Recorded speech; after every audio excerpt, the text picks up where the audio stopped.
अब हम जो अपना अगला पाठ 11वीं कक्षा के लिए करेंगे, कबीर जी के पद जो हैं, हम तो एक एक करी जाना, संतो देखत जग बौराना।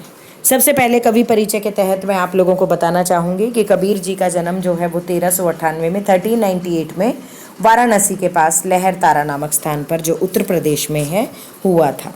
और खुद जो है कबीरदास जी अपने आप को काशी का जुलाहा मानते हैं, जुलाहा कहते हैं।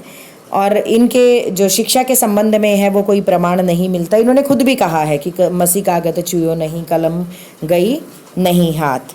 तो वो, और मैं कहता हूँ आँखिन देखी तू कहता कागत की लेखी, कि मैं तो आँखों से देखी हुई बात कहता हूँ। तो इन्होंने आँखें देखे सच और अनुभव को प्रमुखता दी है। तो ये इनका जन्म जो था वो 1398 ईस्वी में, और इनकी जो मृत्यु है वो 1518 में बस्ती के निकट मगहर में हुई, ऐसा माना जाता है। और ये निर्गुण धारा के प्रतिनिधि कवि हैं। कबीरदास जी जो है, इन पर नाथों, सिद्धों और सूफी संतों की बातों का ज़्यादा प्रभाव है। वे कर्मकांड और वेद विचार के विरोधी थे। जाति भेद, वर्ण भेद और संप्रदाय भेद के स्थान पर इन्होंने प्रेम, सद्भाव और समानता का समर्थन किया है। कबीर घुमक्कड़ प्रवृत्ति के थे, इसलिए इनकी भाषा में उत्तर भारत की अनेक बोलियों के शब्द पाए जाते हैं। वे अपनी बात को साफ और दो टूक शब्दों में प्रभावी ढंग से कहने देने के हिमायती थे। और तभी तो इन्होंने कहा है, बन पड़े तो सीधे सीधे, नहीं तो दरीरा देकर, कि भाई कोई भी बात हो वो हमें बिल्कुल सीधे सीधे कहनी चाहिए। तो यहाँ पर हम अब पहले पद्य से शुरू करेंगे, जो इनका पहला पद्य है। हम तो एक एक करी जाना, दोई कहे तिन्ही के दो जंग, जिन नाहिन पहचाना, एके पवन एक ही पानी, एक ही ज्योति समाना, एक एक खाक गढ़े सब भांडे, एक ही कोहरा साना। तो यहाँ इन चार पंक्तियों का मैं पहले बताऊंगी। कबीरदास जी कहते हैं कि हमने तो जान लिया है कि ईश्वर एक ही है। इस तरह से मैंने ईश्वर के अद्वैत रूप को पहचान लिया है, यानी कि ईश्वर जो है वो निराकार है। हालांकि कुछ लोग ईश्वर को अलग अलग बताते हैं, इसीलिए उनकी नरक की स्थिति होती है, क्योंकि वो वास्तविकता को पहचान नहीं पाते। यहाँ पर कबीर जी कहते हैं कि वो लोग वास्तविकता को नहीं जान पाते। वे आत्मा और परमात्मा को अलग अलग करके मानते हैं, वे भूल जाते हैं, जबकि परमात्मा और आत्मा तो एक ही है। और इसीलिए फिर इन्होंने इसका उदाहरण इस माध्यम से दिया है, एक पवन एक ही पानी। वो कहते हैं संसार में एक जैसी हवा बहती है, एक जैसा पानी है, और एक ही प्रकाश सब में समाया हुआ है। क्या कहा है ना, एक ज्योति समानी, यानी कि ये प्रकाश प्राण, उन्होंने ये बात प्रकाश के माध्यम से प्राण कहा है कि एक ही प्राण सभी व्यक्तियों के अंदर समाया हुआ है। एक एक खाक गढ़े सब भांडे, वो कहते हैं एक ही मिट्टी के सब बर्तन बने हुए हैं। वो कहते हैं एक है खाक गढ़े सब भांडे, एक है कोहरा साना। वो कहते हैं कि जिस प्रकार कुम्हार एक ही तरीके की मिट्टी के बर्तन बनाता है, भले ही बर्तनों का आकार प्रकार अलग अलग हो, लेकिन वो सभी बनते तो एक ही मिट्टी के हैं, अर्थात सभी के अंदर एक ही प्राण शक्ति का निवास है। इसके बाद कहते हैं जैसे बाढ़ी काष्ठ ही काटे, अग्नि न काटे कोई। वो कहते हैं बढ़ई लकड़ी को तो काट सकता है, लेकिन आग को कोई नहीं काट सकता। ठीक इसी प्रकार सब घटी अंतरी तू ही व्यापक, धरे स्वरूपे सोई। वो कहते हैं इसी प्रकार शरीर नष्ट हो जाता है, परंतु उसके अंदर जो आत्मा है वो सदा बनी रहती है।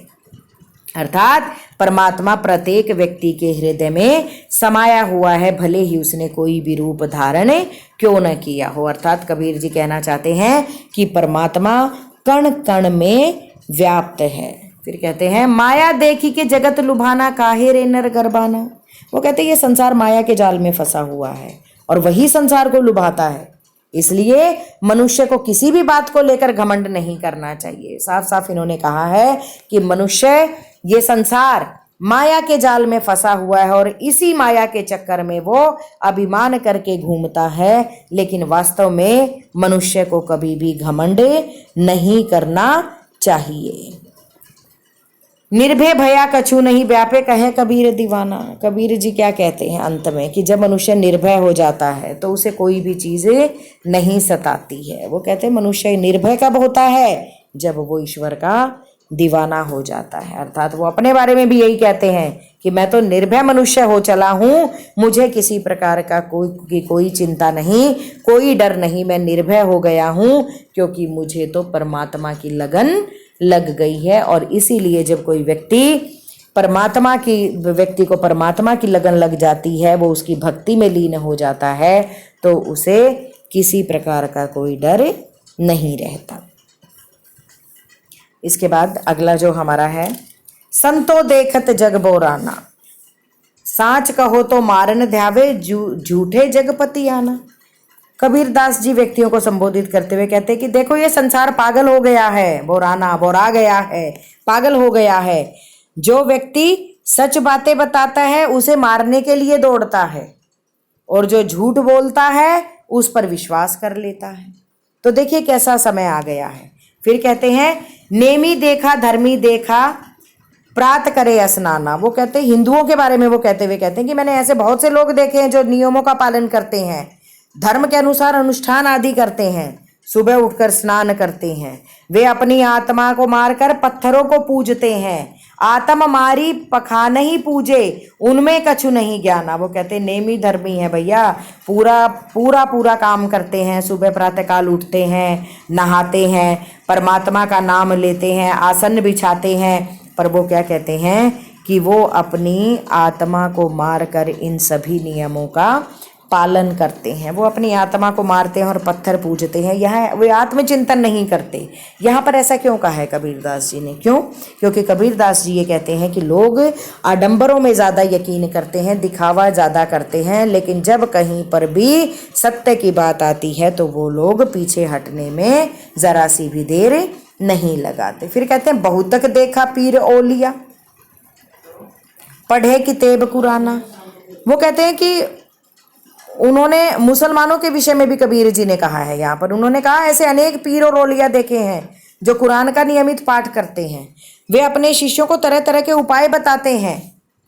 वो है ना इसमें कि बहुतक देखा पीर औलिया, पढ़े किताब कुराना, जो कुरान पढ़ते हैं, पीर हैं, औलिया हैं, के मुरीद तदबीर बतावे, उनमें यही हो गया ना। वो कहते हैं कि अपने शिष्यों को भी बताते हैं कि तरह तरह के उपाय बताते हैं। वो कहते हैं कि जबकि ऐसे पाखंडी स्वयं खुदा के बारे में नहीं जानते, उन्हें खुद भी इसके बारे में कोई ज्ञान नहीं है। आसन मारी डिम्बधरी बैठे मन में बहुत गुमाना। वो कहते हैं कि वो नियमित पाठ करते हैं, वे ढोंगी योगियों पर भी चोट करते हैं जो आसन लगाकर बैठे हैं लेकिन साथ ही साथ अहंकार को धारण किए हुए हैं, अर्थात उनके मन में बहुत घमंड भरा पड़ा है। फिर कहते हैं, पीपर पाथर पूजन लागे, तीर्थ गर्व भुलाना। कबीरदास जी कहते हैं लोग पीपल पत्थर को पूजने लगते हैं, वे तीर्थ यात्रा आदि करके गर्व का अनुभव करते हैं, वे ईश्वर को भूल जाते हैं। क्या कहते हैं, टोपी पहरे माला पहरे छाप तिलक अनुमाना। वो तीर्थ यात्रा आदि करके गर्व का अनुभव करते हैं, वे ईश्वर को भूल जाते हैं।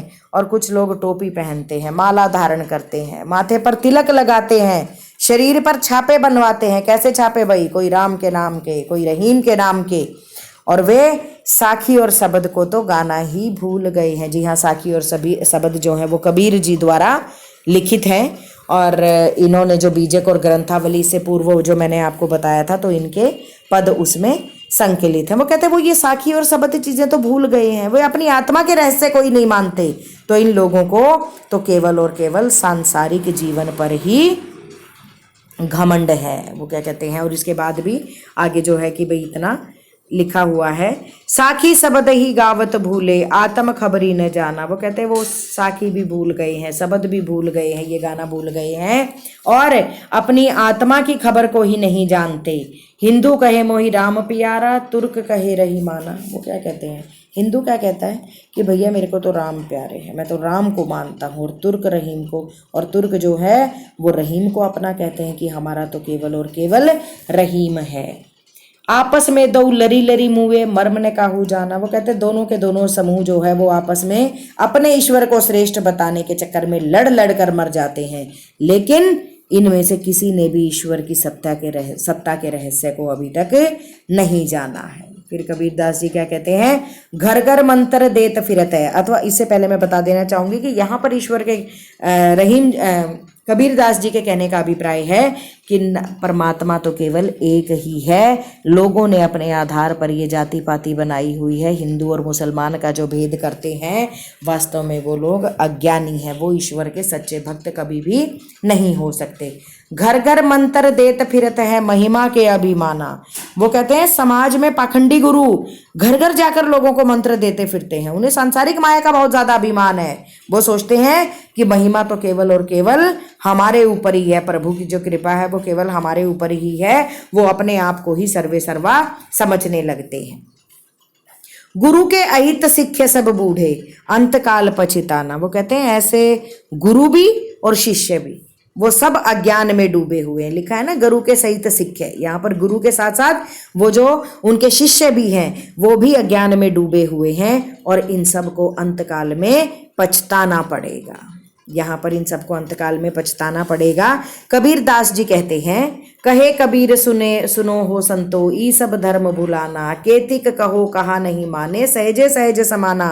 वो कबीरदास जी कहते हैं, हे संतो, वे सब माया को सब कुछ मानते हैं और ईश्वर भक्ति को भूल बैठे हैं। इन्हें कितना ही समझाओ ये नहीं मानते हैं। सच यही है कि ईश्वर तो सहज साधना से ही मिल जाते हैं। अर्थात यहाँ पर कबीरदास जी ये कहने का प्रयास कर रहे हैं कि हमें कभी भी आडंबरों में नहीं पड़ना चाहिए। हमें एक संभाव से ईश्वर की भक्ति करनी चाहिए। और वो लोग अंतकाल में पछताते हैं जो ईश्वर की वास्तविक भक्ति को भूले बैठे हैं। और आज के दिन हम इन्हें कितना भी समझा लेंगे नहीं मानते हैं। वास्तव में सच्चाई तो यही है कि ईश्वर तो केवल सहज साधना से ही मिल जाते हैं। उनको पाने के लिए हमें बाह्य आडंबरों की आवश्यकता नहीं पड़ती है। तो यहाँ पर ये हमने आज व्याख्या की कबीर के जो पद हैं 11वीं कक्षा के पाठ पद में जो है ये पहला पाठ है हमारा। और इसके बाद मैं आप लोगों को प्रश्न उत्तर करवाऊंगी। अभी के लिए केवल इतना ही। धन्यवाद।